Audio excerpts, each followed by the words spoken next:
আসসালামু আলাইকুম। আপনারা সবাই কেমন আছেন? আশা করি আল্লাহর রহমতে ভালো আছেন। আবারও নতুন একটা রেসিপি নিয়ে আপনাদের সামনে হাজির হলাম। মুর্গ মুসাল্লাম বা আস্ত চিকেন রোস্ট।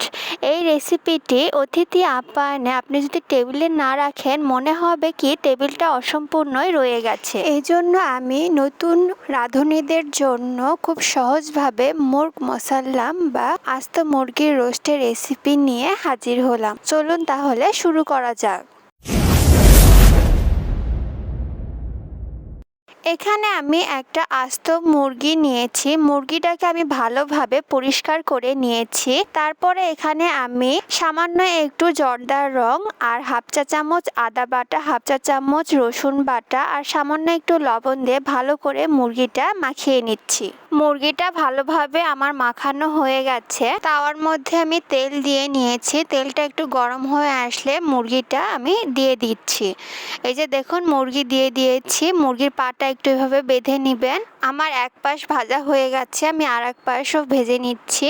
আপনারা খুবই ভালোভাবে ভেজে নিবেন, খুব কড়া করে ভাজার দরকার নাই। আপনারা চুলার আঁচটা জোরে দিয়ে এপাশ ওই পাশ একটু ভেজে নিবেন। আমার মুরগিটা ভাজা হয়ে গেছে, এবার আমি একটা প্লেটে তুলে নিচ্ছি। রোস্ট রান্নার জন্য একটা মশলা বানাতে হবে, এই জন্য আমি মশলাটা দেখিয়ে দিচ্ছি। এই যে দেখুন, এখানে আছে হাফ চা চামচ জিরা, 16-17টা সাদা এলাচ, 3টা কালো এলাচ, জয়ত্রী একটু বেশি নিয়েছি আর জায়ফল নিয়েছি একটার অর্ধেকটা।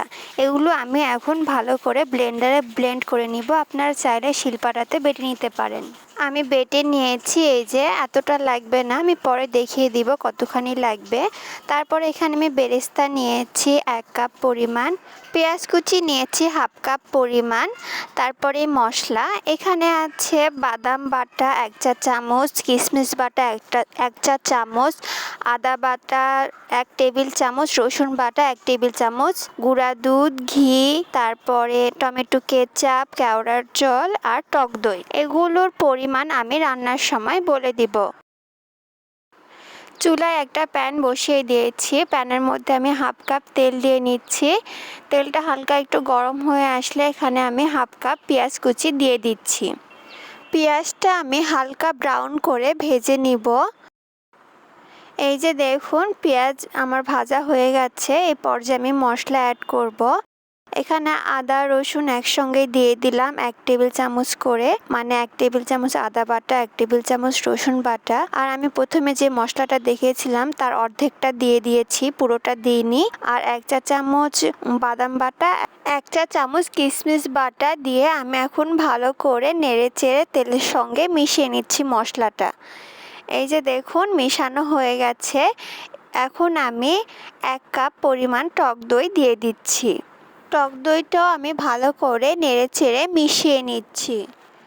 টক দই মেশানো হয়ে গেছে। এখন আমি এখানে 2 চা চামচ মরিচের গুঁড়ো অ্যাড করলাম।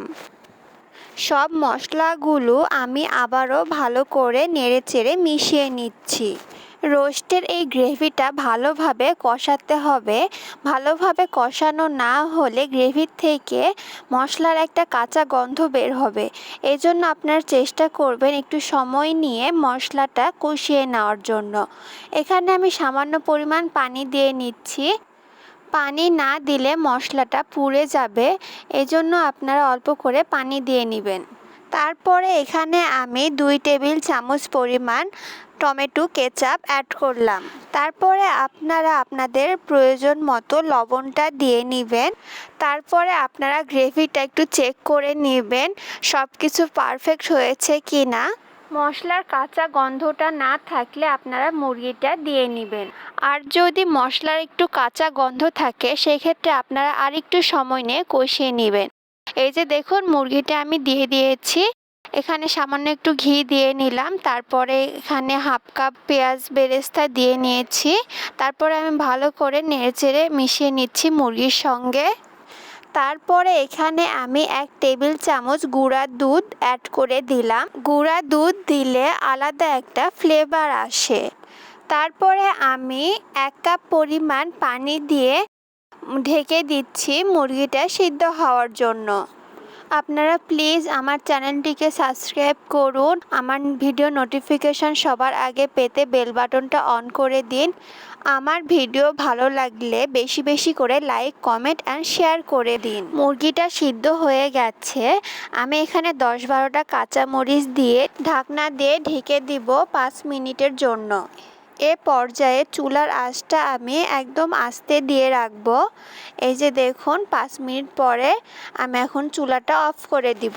এই যে দেখুন আমার রান্না হয়ে গেছে। আমি একটা বাটিতে সার্ভ করে নিয়েছি। দেখুন দেখতে অনেক সুন্দর হয়েছে, কালারটা অনেক সুন্দর লাগছে।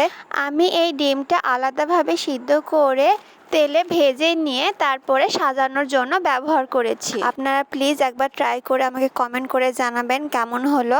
আমার পরবর্তী ভিডিও আসা পর্যন্ত ভালো থাকুন, সুস্থ থাকুন। আল্লাহ হাফেজ। আসসালামু আলাইকুম।